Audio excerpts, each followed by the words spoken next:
Welcome to the Cwic Media Come Follow Me series. We are covering Exodus chapters 18 through 20.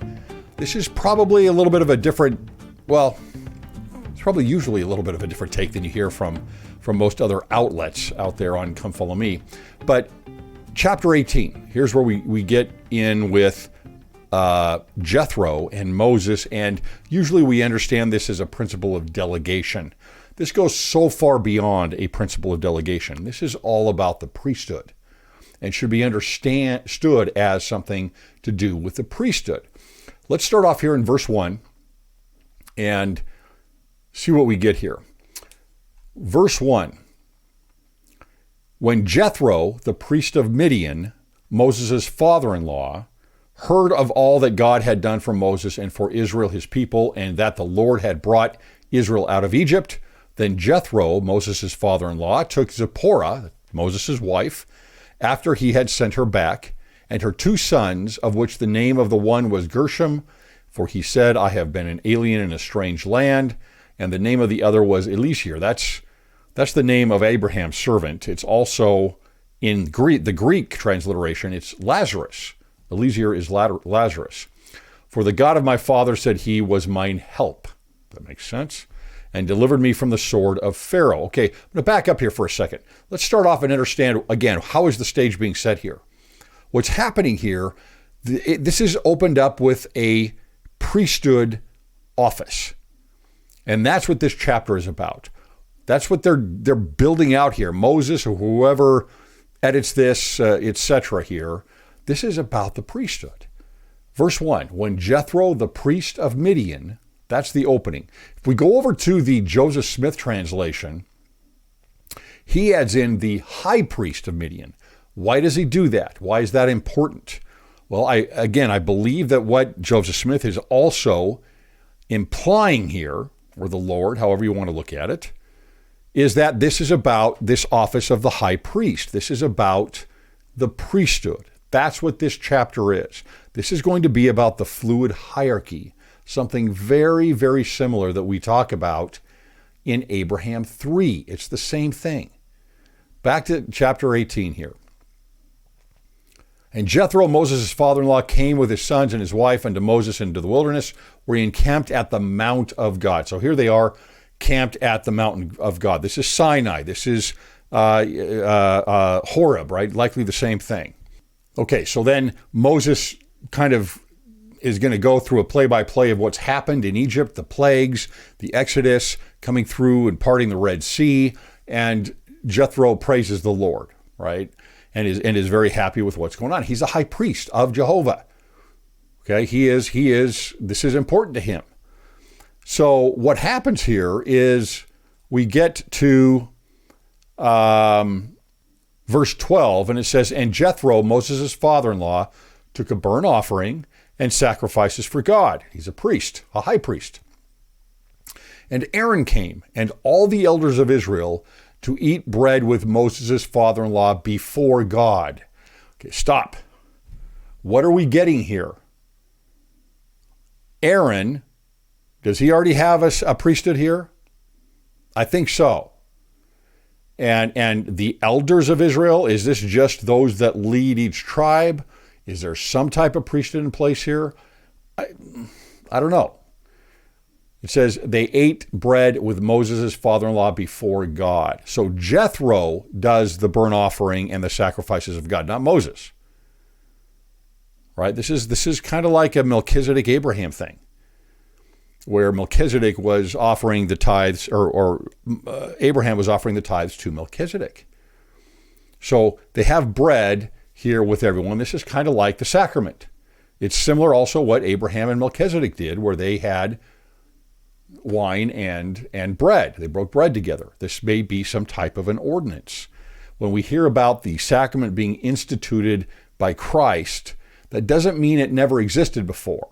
And I'm not saying it did, but something like it existed. You can go to the records of the Dead Sea Scrolls, and you find something there also with the Essenes in those records that they did something similar. Bread and I think water, actually. I think it was bread and water also, a Thanksgiving meal, which is what Eucharist means. It's the name of the sacrament with other Christian sects. And it goes on here in verse 13. It says, "And it came to pass on the morrow that Moses sat to judge the people. And the people stood by Moses from the morning unto the evening." So he's handling all of this. "And when Moses' father-in-law saw all that he did to the people, he said, What is this thing that thou doest to the people? Why sittest thou thyself alone, and all the people stand by thee from morning unto even?" We're going to see here, in my estimation, it's Jethro that is going to initiate what happens on Sinai with Moses. Right here. 15, "And Moses said unto his father-in-law, Because the people come unto me to inquire of God. When they have a matter, they come unto me, and I judge between one another, and I do make them know the statutes of God and his laws." So they already have the statute of God and his laws before Moses goes up to Sinai. See, there is likely some form of priesthood going on here. There's likely some kind of something they have from the books, right? Moses apparently has the books of maybe Abraham and Enoch and others. He's already got things. He's already got the books. He just has not received the law, so to speak, on the tablets from the hand of God yet. So Moses' father-in-law, Jethro, says unto him, "The thing that thou doest is not good." So I think that's kind of interesting. It's not like, "Hey, Moses, thanks for your efforts. That's a lot of work, and appreciate that." No, he's saying, this isn't good. So what is going to be good? What's going to be good is a hierarchical structure. He's going to help set up the priesthood that may already exist here amongst some of the Israelites. He says, "Thou wilt surely wear away, both thou and this people that is with thee. For this thing is too heavy for thee, thou art not able to perform it thyself alone." You need a structure. You need a hierarchical structure of priesthood. "Hearken now unto my voice, I will give thee counsel, and God shall be with thee. Be thou for the people to Godward, that thou mayest bring the causes unto God." And then get this, in 20, "And thou shalt teach them ordinances and laws, and shalt shew them the way wherein they must walk, and the work that they must do." To me, this is helping to, yes, he has the laws. Yes, he's got some books probably already. Maybe they were given to him by Jethro to begin with. What is Moses studying? How is Jethro teaching Moses? While they're likely in northern Saudi Arabia before he goes back to Egypt. But here he says, "You're going to teach them ordinances and laws, and shalt show them the way wherein they must walk, in the work that they must do." This to me is pointing toward the law of Moses. Right? This is helping to instigate what's about to happen starting in the next chapters. Verse 21, "Moreover, thou shalt provide out of all the people able men, such as fear God, men of truth, hating covetousness, and place such over them to be rulers of thousands and rulers of hundreds, rulers of fifties and rulers of tens." We get the same thing in the Exodus out of Nauvoo from Brigham Young. He sets up these captains of tens and fifties, at least. I don't know if there's more than that, to watch over teams, so to speak, or groups of saints as they travel westward toward Utah. "And let them judge the people at all seasons, and it shall be that every great matter they shall bring unto thee, but every small matter they shall judge." This is similar to what happens eventually in the Book of Mormon. "So that it be easier for thyself, and they shall bear the burden with thee." Okay. He says also that there's a consequence for this, in doing this. 23, "If thou shalt do this thing, and God command thee so, then thou shalt be able to endure, and all this people shall also go to their place in peace." Right? So this helps build peace. It's not a perfect system. There are no temporal perfect systems of government. You have to get to Zion to get to that, right? And that's all about our hearts, right? And our minds. And that's the only way that works. So Moses hearkened to the voice of his father-in-law and did all that he had said. And then at the end here in 27, "And Moses let his father-in-law depart, and he went his way into his own land, back to Midian, likely. Now, this is what sets everything up. Understand that this has now been built into it sounds to me like a church structure of priesthood, where now we have a structure of priesthood that can last and that can grow and that can manage the church, so to speak.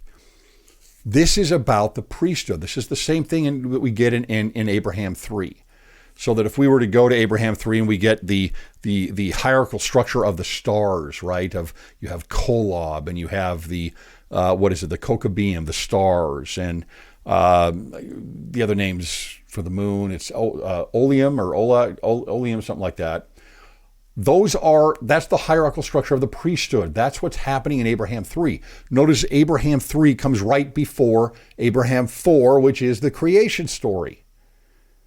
This is all being lined up in a hierarchical structure. Again, we talk a lot about the temple visions, and Moses is about to go into a temple experience here on Sinai, where in those visions there is a hierarchical structure. You have God on his throne. You have around him, Lehi's version, for example, you've got the 12, and then you have concourses of angels that are praising him. And in John's version, in the book of Revelation, you have 24 elders around him, and then others. And then you have the beasts, or the cherubim, or the seraphim, and there's all these layers of hierarchical structure that you get outside of the throne of God. That's about the temple. That is a hierarchical structure that is built into the temple. There is a priesthood hierarchy in your temple experience. Right? So this has got to be set up first before he can, it seems like, before he can move on and get to the experience of Sinai here. And by the way, beyond this, look at, for example, section 107, which is a section on the priesthood. And here, what do we get? We get a long chapter here, but I know it's down low somewhere. Here in 91, right? If I go down to verse 91, it says, "And again, the duty of the president of the office of the high priesthood."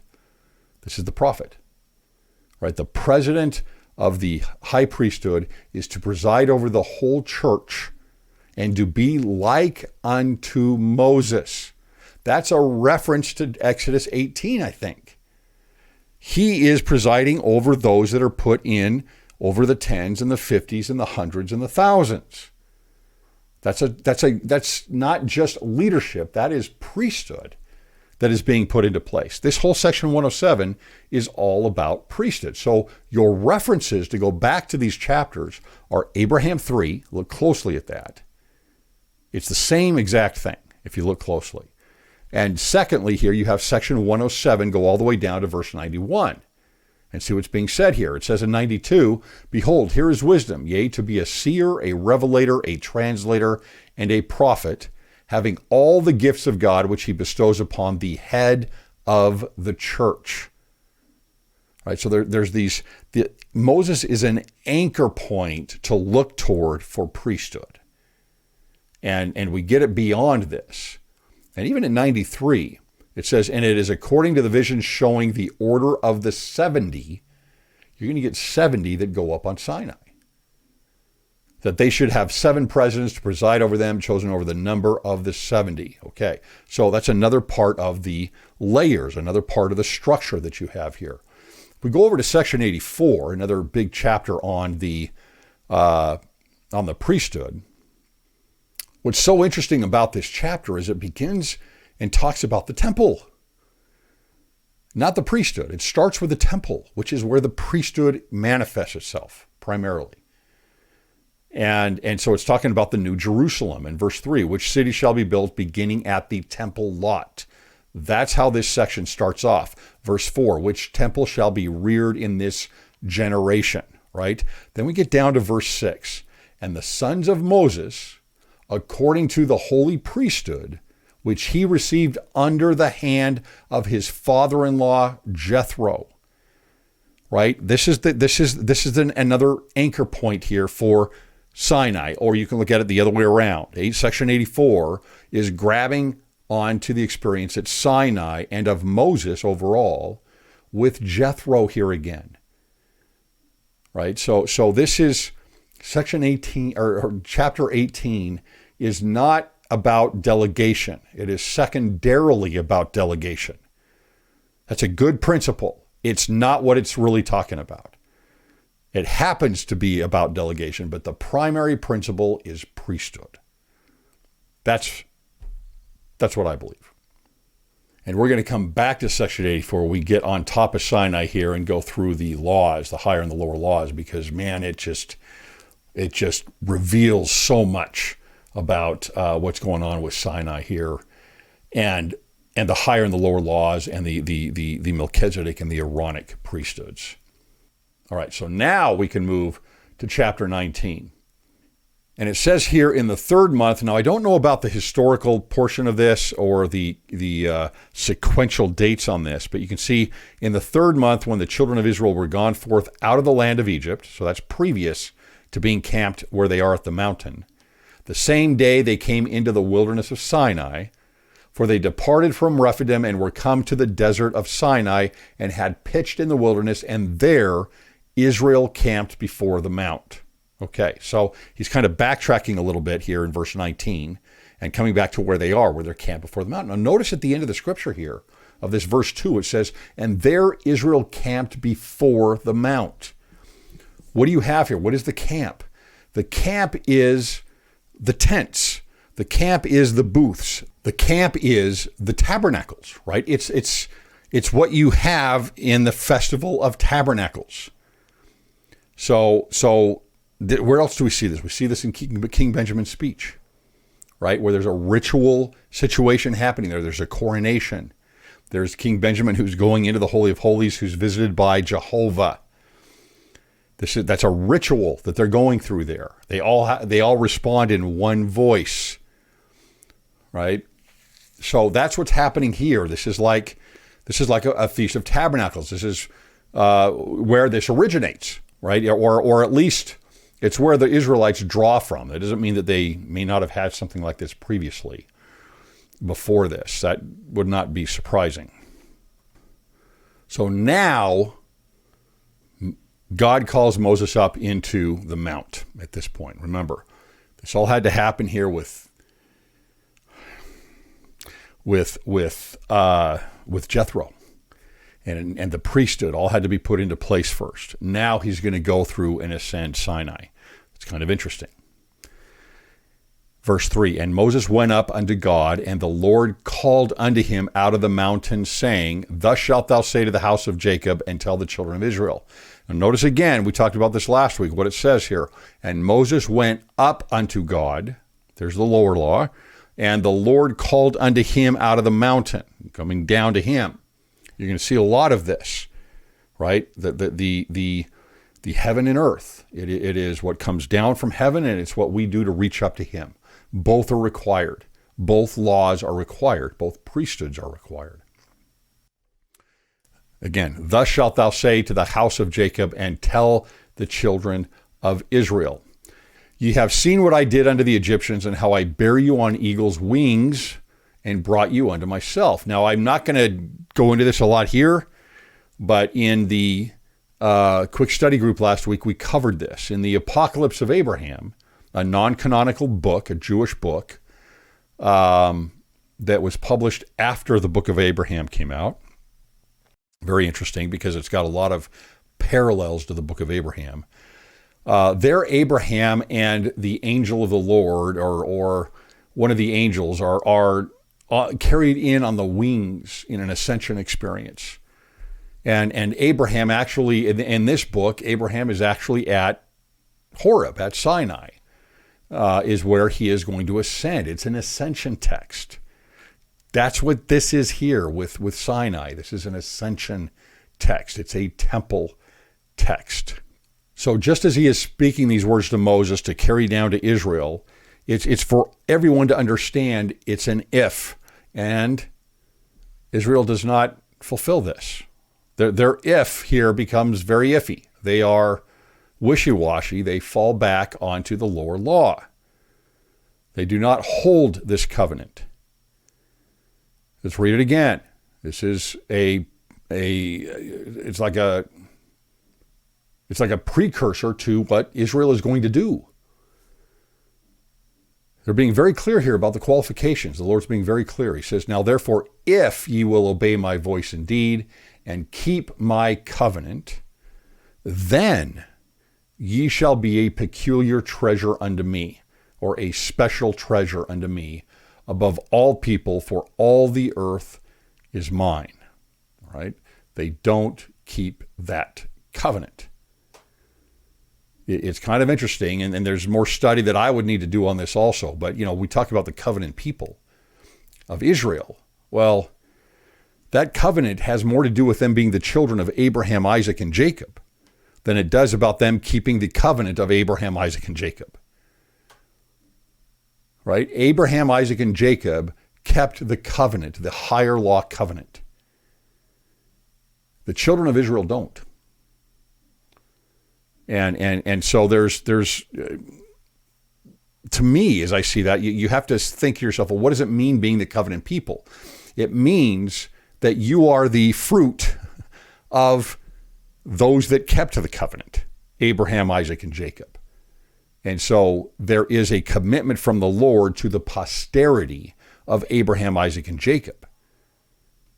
But the same covenant doesn't go directly to those individuals for their posterity until they keep the higher law, like Abraham, Isaac, and Jacob, like their forebears did. Verse 6, and ye shall be unto me a kingdom of priests and an holy nation. This does not happen.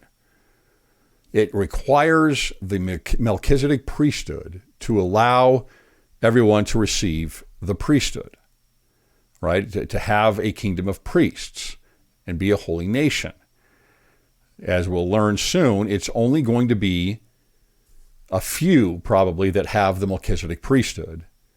And it's going to be many that are all in the tribe of the Levites that have the lower priesthood, the Levitical priesthood, the Aaronic priesthood, we might say, for at least the sons of Aaron that will be priests. But it's all within that one tribe. It's not a nation of priests. It's not a kingdom of priests. That's how I read that. In verse 7, and Moses came and called for the elders of the people and laid before their faces all these words which the Lord had commanded them. And then we get this, right? And again, we're talking about a ritual situation here.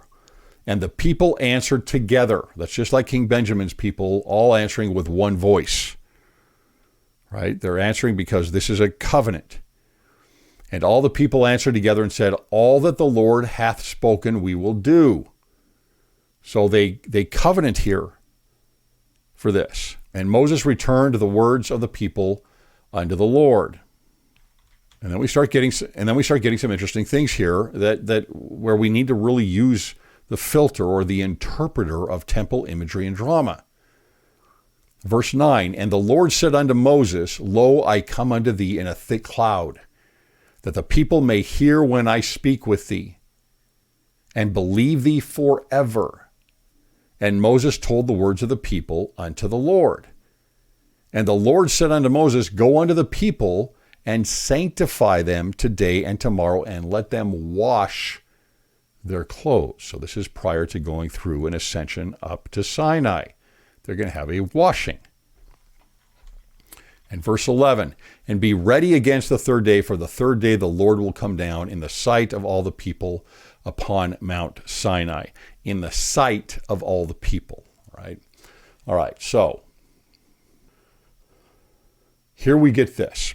And whether this is exactly literal or not, I don't know, but it's certainly symbolic. You've heard me talk about death in the scriptures, often not meaning mortal death and physical death, but rather spiritual death. It's judgment. Okay, it's judgment. Keep that in mind as I read this. Verse 12, and thou shalt set bounds unto the people round about, saying, take heed to yourselves, that ye go not up into the mount, or touch the border of it. Whosoever toucheth the mount shall be surely put to death. Okay, so what does that mean, put to death? Well,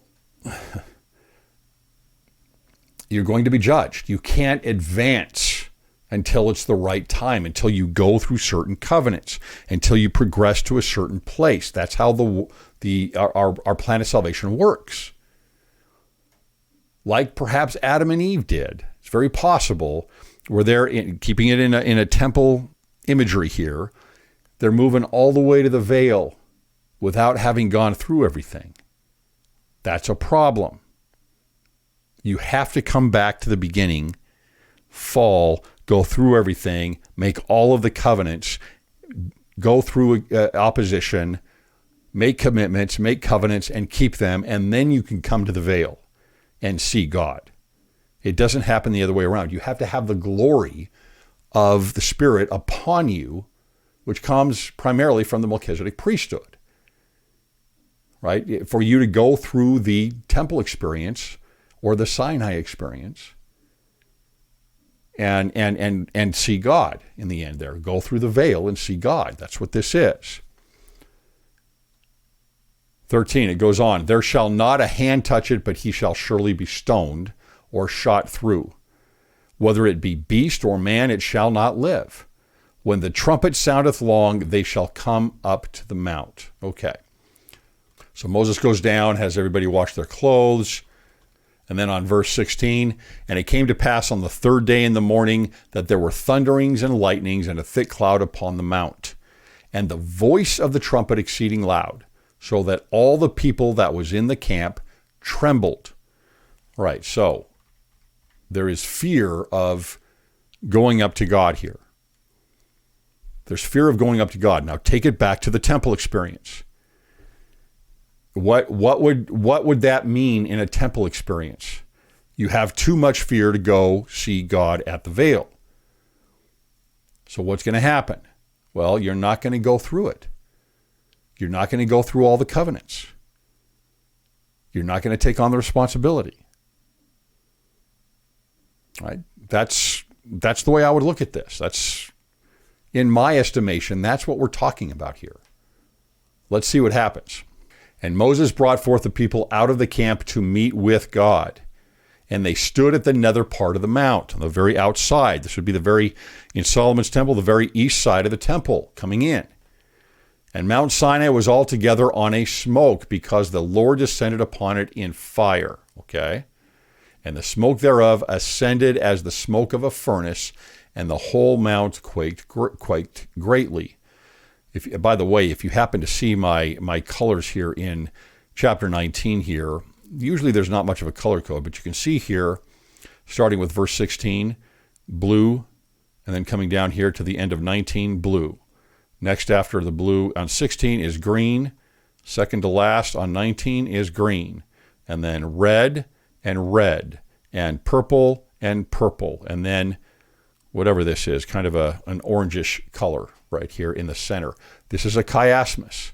The very center of the chiasmus of verses 16 to 19 is because the Lord descended upon it in fire. Again, as we go through this on Sinai, especially next week, what we're looking at here is the bringing together of the higher and the lower laws. So the center of this chiasmus is the Lord descending. We can say descending or even condescending down to our level. That's the doctrine of Christ. That's what that is. Because the Lord descended upon it in fire. That's the center of the chiasmus of verses 16 to 19. Now, what happens here in 19? And when the voice of the trumpet sounded long and waxed louder and louder, Moses spake, and God answered him by a voice. And the Lord came down upon Mount Sinai, on the top of the mount, and the Lord called Moses up. See how that's happening again. This is not a mistake to me. This is not, again, play-by-play being written down here of what was going on. This is written in a very specific way about the higher and the lower laws. That is part of the book that I'm finishing up here. And the Lord came down upon Mount Sinai on the top of the mount, and the Lord called Moses up to the top of the mount, and Moses went up. So that's a separate part. Moses doesn't have to go up. Moses doesn't have to ascend. He can choose not to go up. He can choose not to covenant. He can choose not to respond to the Lord. We all can do that. None of us has to go to the top of Sinai if we don't want to.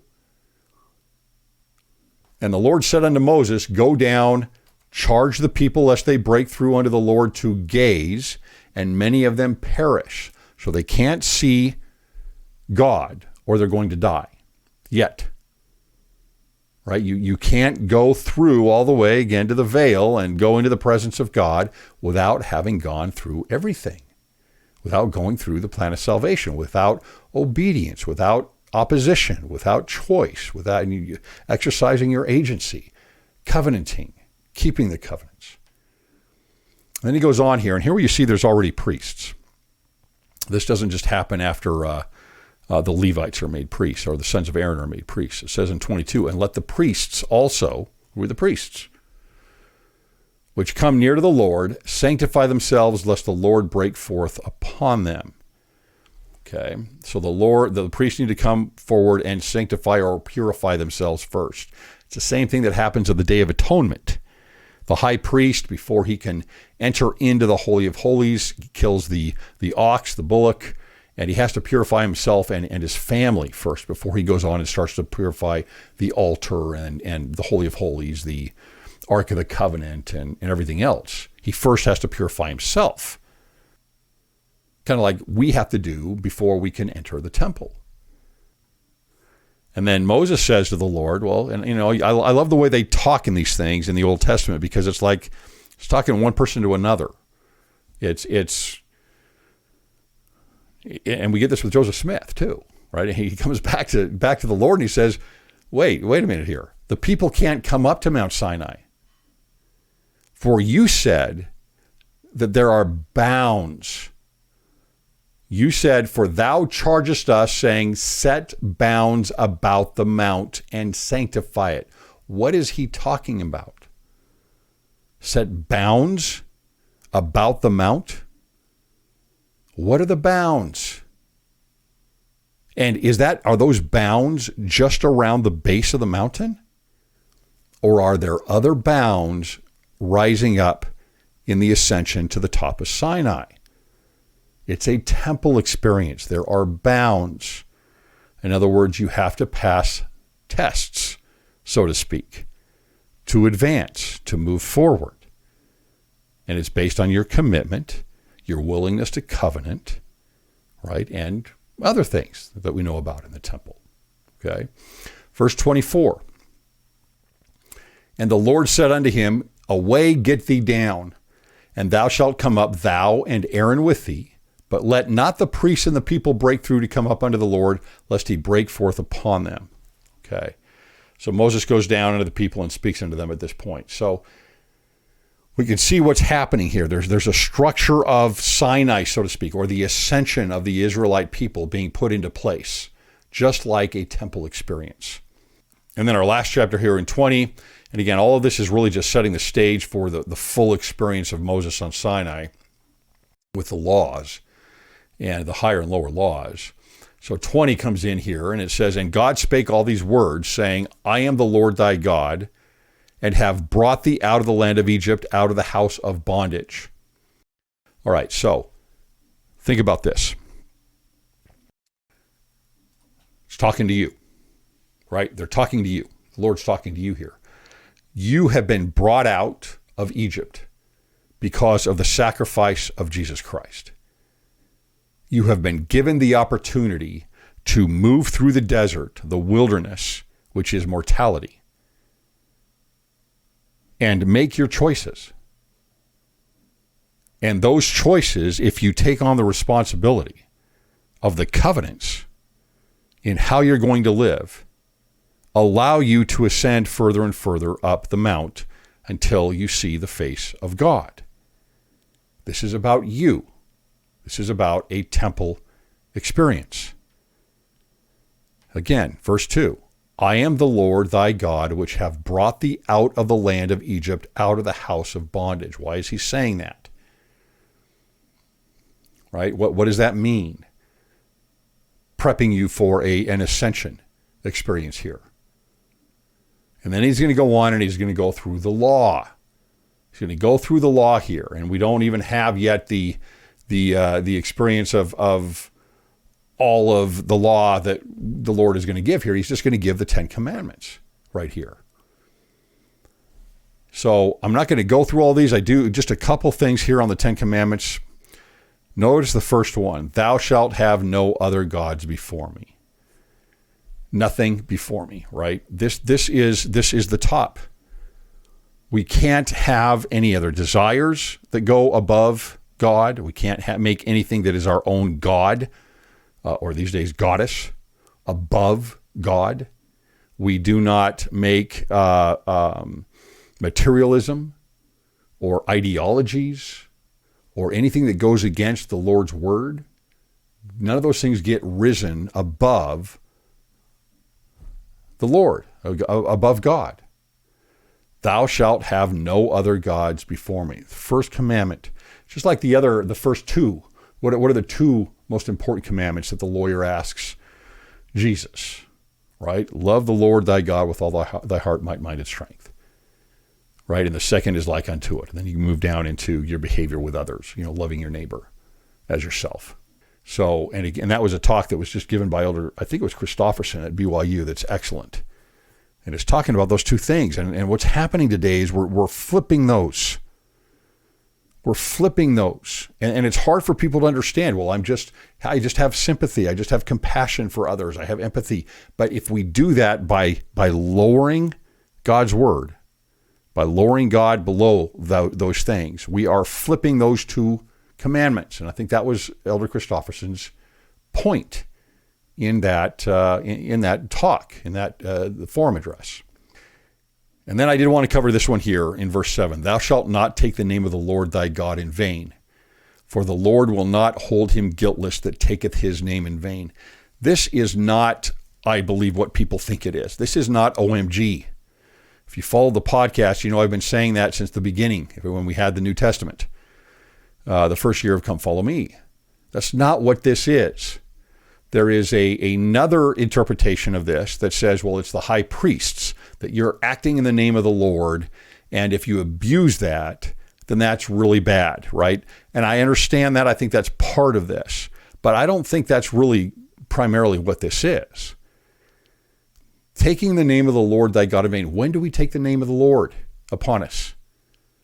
Each of us do when we get baptized. We take the name of the Lord upon us when we get baptized. If we do that in vain, right, as if it means nothing, there's no meaning to it, then that's a problem. I believe this is based on our covenant that is made at baptism. And when we partake of the sacrament each week, we are renewing that covenant to remember him. Right? That we're taking that on. We can look at the waters of Mormon, Alma and the waters of Mormon, and look at what that covenant means, taking on the burdens of others, mourn with those that mourn, etc. And if we're not doing all of that, then we're taking the name of the Lord in vain. The name in Hebrew, it basically means to take upon you, to bear something, right? Which would go right along with the covenant of bearing the burdens as well. You're bearing the Lord's name, and you act in his name. And of course, the center of Jesus' life is the center of all the plan of salvation, is when he's in Gethsemane and he takes upon him the sins of the world. So when we take on his name, we're taking on what he would do. We're taking on the doctrine of Christ. We're taking on love and mercy toward others. Okay, and then down to verse 18. And all the people saw the thunderings and the lightnings and the noise of the trumpet and the mountain smoking. And when the people saw it, they removed and stood afar off. Okay, so they're holding back. And they said unto Moses, Speak thou with us, and we will hear. We'll hear, but let not God speak with us, lest we die. Okay, so they know that they're going to die if they don't go through the bounds. They've got to be able to go through the bounds by being ready and obedient and making the commitments and the covenants. That's not going to happen. You're going to be judged. This is what happens to Adam and Eve. Right? This is the great lie of Satan to Eve. You're going to be like the gods. That's true. But the other part of that mixed with it is, you shall not surely die. What does he mean by that? He doesn't just mean mortality. That's secondary. The primary meaning of that statement is judgment. It is spiritual death. You can do all of these things and you can partake of this fruit and open up choice and agency and opposition in all things and adversity. And you're not going to die. You're not going to be judged. Don't worry about it. It's a very similar type of thing that's happening. They understand they're going to die here. They know that they're going to die, but they're not willing to move forward and take on the commitment. So Moses says to them, fear not. Don't worry about this. For God has come to prove you. There it is, right there. For God has come to prove you, getting through those bounds. And that his fear may be before your faces, that ye sin not. In other words, again, the way I look at this is like, don't be worried about this. This is the whole plan, is for you to be proven. That is, to be tried. That's why we're here. And each of us oftentimes takes the idea of adversity and difficult choices and opposition, and we twist it into something completely different. It might be oppression. It might be, I don't want the responsibility of this. It might be, woe is me. It might be, why is God doing this to me? And we might become bitter about it. Or we might fear taking on the responsibility of understanding that we are here to be tried. This is not as strange as we think it is in the Old Testament. If we read it clearly and we understand it under this context, this is what Abraham says, right? In Abraham 3 also. We're here to be proven. And we're all going to experience and be proven like Abraham and Sarah. And he says, you're here to be proven, and that his fear may be before your faces, that ye sin not. In other words, the law is always right there for you. You've made the covenant already, so that should give you a better chance to say, I'm not going to sin over this. But if we push it away, and we don't want the covenant, or we don't want to live by the covenant because we fear all of that. We want to, to some degree, putting your head in the sand. Well, that might be easier because we're faking things and we're not taking on the responsibility. But of course, in the end, it doesn't help. So in verse 21, and the people stood afar off, and Moses drew near unto the thick darkness where God was. And the Lord said unto Moses, thus thou shalt say unto the children of Israel, ye have seen that I have talked with you from heaven. Ye shall not make with me gods of silver, neither shall ye make unto you gods of gold. Think about the golden calf here. Ye shall not make with me gods of silver, neither shall ye make unto you gods of gold. I'm going to reference that when we get to the golden calf. An altar of earth thou shalt make unto me, and thou shalt sacrifice thereon thy burnt offerings and thy peace offerings, thy sheep and thine oxen. In all places where I record my name, I will come unto thee, and I will bless thee. Okay, so why earth? Well, it tells us here in 25. And if thou wilt make me an altar of stone, thou shalt not build it of hewn stone. For if thou lift up thy tool upon it, thou hast polluted it. Why have you polluted it? Because then it becomes man-made. It's a symbol.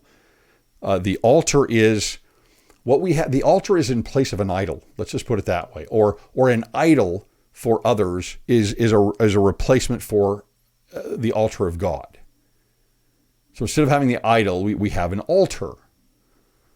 And if you are, in this case here, not all altars are this way actually in the temple, but if you're going to make an altar, oftentimes, and I forget exactly what the conditions are on this, but you can't make it out of your own hands other than putting it in place. You can't hewn the stone out because it has to be God. It has to be done by God. It's a representation that this is from God and not from man, right?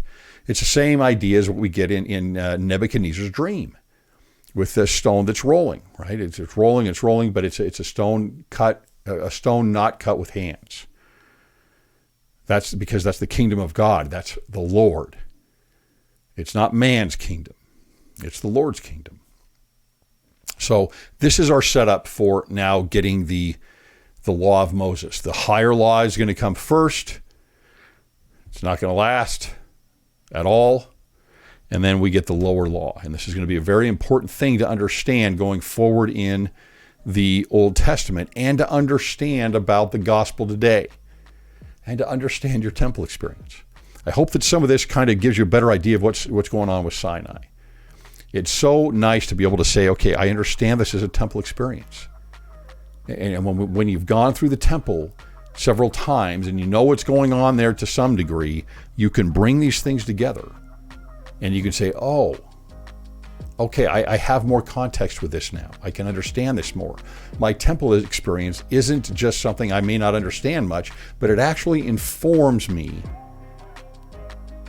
so that I can be helped in understanding the scriptures more from that experience. Thanks for listening.